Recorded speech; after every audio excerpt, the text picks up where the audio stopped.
Καλησπέρα. Θα πω δύο λόγια για το Gombo Spray, το καγιάκ, το ποδηλατικό.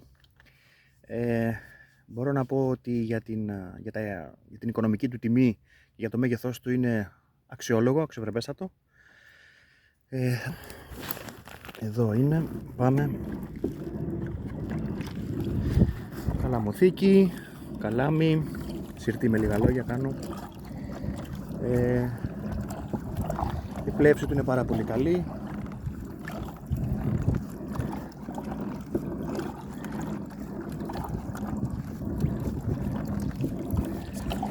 Εδώ πίσω να καταλάβει κάποιος.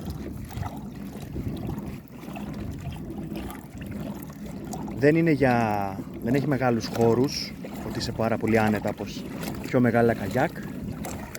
Από ό,τι έχω δει σε βίντεο, δεν έχω οδηγήσει μεγαλύτερο καγιάκ.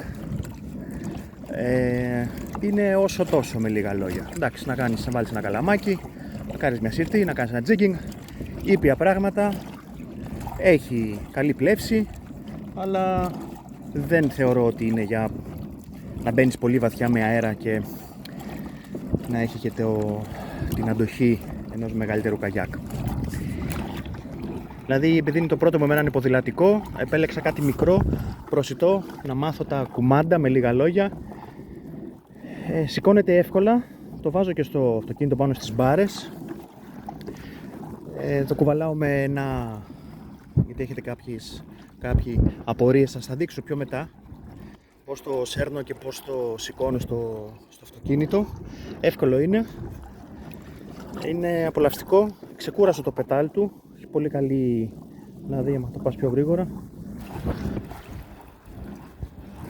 Οκ. Σε ήπια μορφή, δεν κουράζει. Καλό κάθισμα. Οπότε πίσω είναι το σύστημα που έχω για να το σέρνω, με λίγα λόγια. Αυτό με τις ροδίτσες. Το ΟΤΕ μου το έχω πάρει, κοντά στα 60 ευρώ. Κουμπώνει μέσα στις τρύπες του καγιάκ. Βάζεις και πηγαίνεις, το σέρνεις, με λίγα λόγια. Ελαφρύ είναι, ωραίο είναι. Εδώ είμαστε Μεσσηνία τώρα, Μεσσηνιακό κόλπο, Σάντοβα. Εδώ, πίσω, Κιτριές πίσω, Σάντοβα, εδώ.